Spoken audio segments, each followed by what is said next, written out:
Selama ini, kita hanya tahu bahwa protein adalah zat pembangun. Namun, apa kalian tahu apa sebenarnya itu protein? Yuk simak penjelasannya.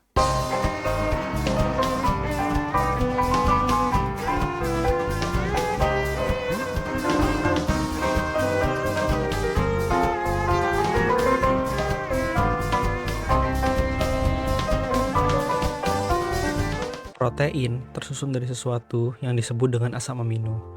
Asam amino bentuknya seperti ini.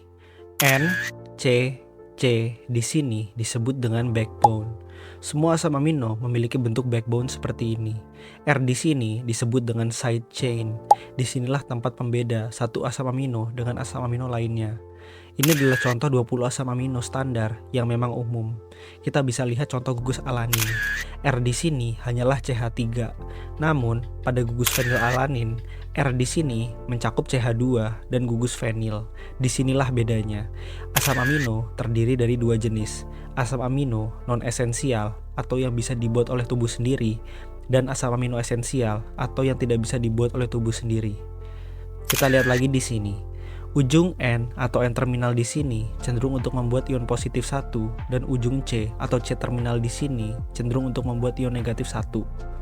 Spesial untuk asam amino asam aspartat, asam glutamat, histidin, lisin, dan arginin. Mereka bisa membuat ion di rantai sampingnya sehingga secara keseluruhan asam amino mereka bisa bermuatan.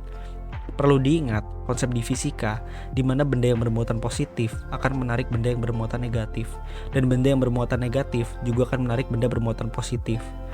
Asam amino ini penting untuk diingat karena sangat penting saat channel ini sedang membahas terkait dengan obat. Oh iya, beberapa buku juga menambahkan dua asam amino lagi terkait side chain yang bisa terprotonasi, yaitu sistein dan tirosin. Kalau di sini ada juga yang suka terkait bioinformatika, kalian harus bisa membedakan antara backbone dan main chain. Backbone terdiri dari N, C, dan C. Namun, main chain terdiri dari N, C, C, dan O di sini. Antara satu asam amino dengan asam amino lainnya bisa berikatan satu sama lain yang disebut ikatan primer protein. Ikatan inilah yang membuat protein bisa menjadi panjang.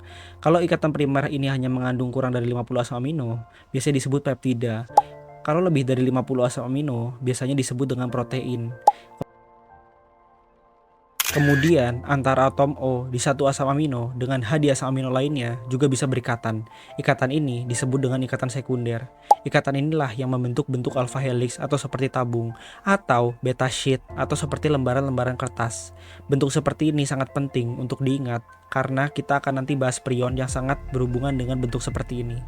Selanjutnya, ikatan tersier bisa terjadi apabila side chain dari satu asam amino berikatan dengan asam amino yang lain.